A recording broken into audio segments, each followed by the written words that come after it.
Hi, I'm Athena, Seaside Shaman and founder of the Soul Medicine online program. Today I'm here to have a little bit of a quick discussion with you about some things that you can do to help to heal your soul from depression.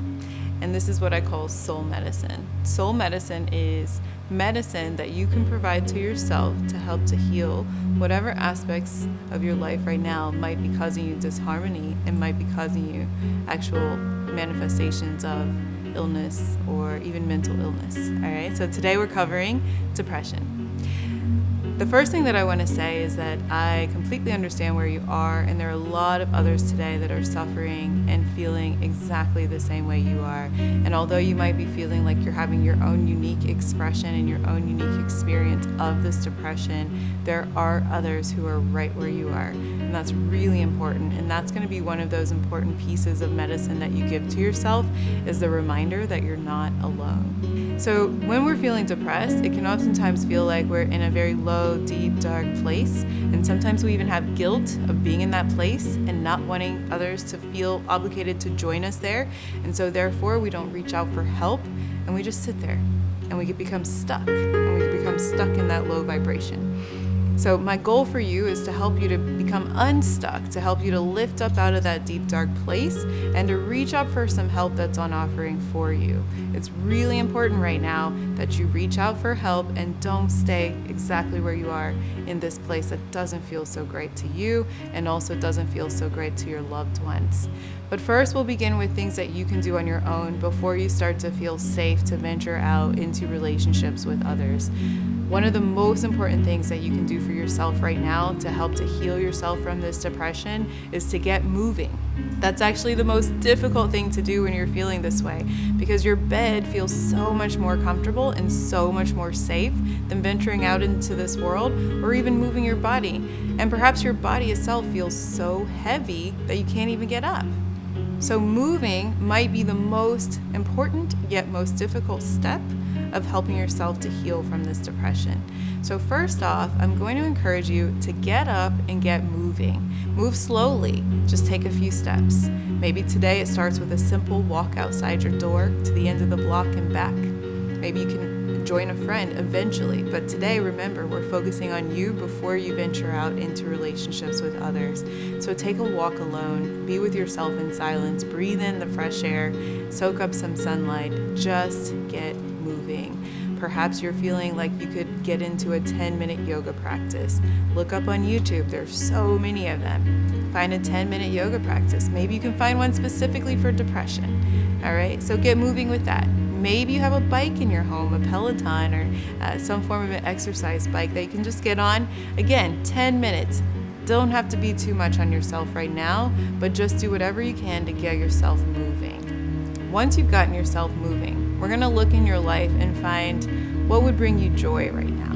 Whatever that thing is that would bring you joy, let's write it down. Take a minute to write down all of the things that you can imagine that would bring you joy, no matter how ridiculous they are. Maybe it's going fishing, maybe it's playing guitar, maybe it's being with your grandchildren, doing your makeup, going shopping, going for a swim, whatever it is. Write a list of all of the things that bring you joy and try to do one of those things, just one of those things today. And let's come back again tomorrow and do the same thing. The next thing we're going to do, once you've taken the time to get yourself moving, to find what it is that brings you joy and to write it down and do just one of those things, and we'll build on that later. The next thing that I'm going to encourage you to do, and this is super simple, but it's so funny how many of us don't do it, drink water. And I'm going to say throw in with the water a magnesium or two, unless you have some medical circumstances that prohibit you from being able to take magnesium. It can be extremely helpful in balancing out our internal environment when we're feeling out of balance with depression. So drink a lot of water. Ask yourself, have I drank much water today? And make sure to drink some. And if you can, take a good magnesium supplement to go along with that water. And Now that we've had water, we've gotten moving, we've gotten some fresh air, and we've made a list of joy practices that we can do and start with.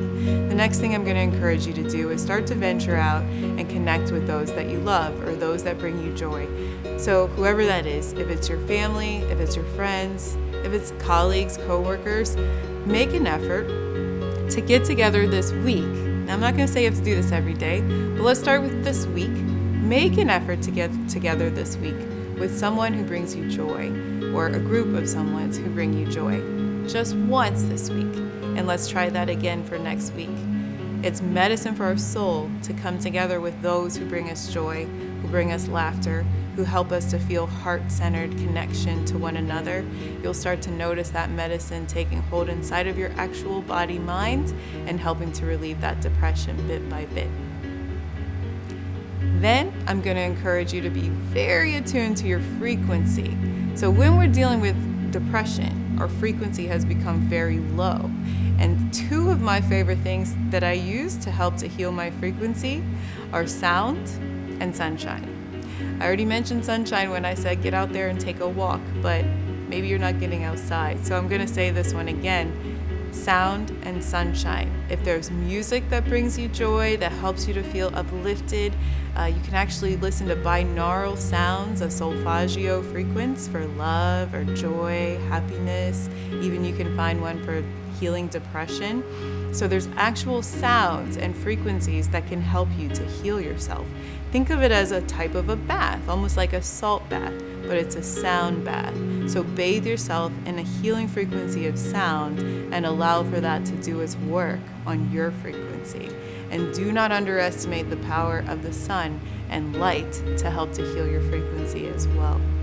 And last, once we've gotten together with those we've loved, once we've started to bring in the medicine of sound, once we've drank our water, invited some magnesium in, we've got ourselves up and moving, then I'm going to actually encourage you to go deeper and do the deep work that's sometimes very scary. The stuff that we know is there lurking beneath the surface, and we're afraid to actually take a peek into that. I call it the void. So when we're dealing with depression, there is a darkness, there is a void, there's a lack that's ready to be healed, ready to be filled with something. Sometimes it's grief. A lot of times it's grief. And so whatever that loss, that lack, that thing is that your soul feels that it hasn't received or that it's lacking, whether it's right now or in your youth, at some point in a previous relationship, or even in a past life, there is a lack and a void that's waiting to be filled with love and care and attention. And I'm here to help you to fill that void. If you're not ready to do that part on your own, then I'm actually encourage you to check out my Soul Medicine program. Through the Soul Medicine program, we start to dive into those voids together. I guide you through a series of 4 sessions, and we begin to uncover where those voids lie, and we begin to fill them up with healing and love and connection. And you can do all of this from the comfort of your own home. I'm so excited to see you and witness you and be alongside you as you lift yourself up out of this deep, dark place that you're in. I know where you are, and you don't have to stay there. And I am wishing you much, much, much peace and much, much light as you rise up from this place. You can, I know you can, and I can't wait to hear how you've done so for yourself. Thank you so much for watching this. Wishing you much love. Namaste.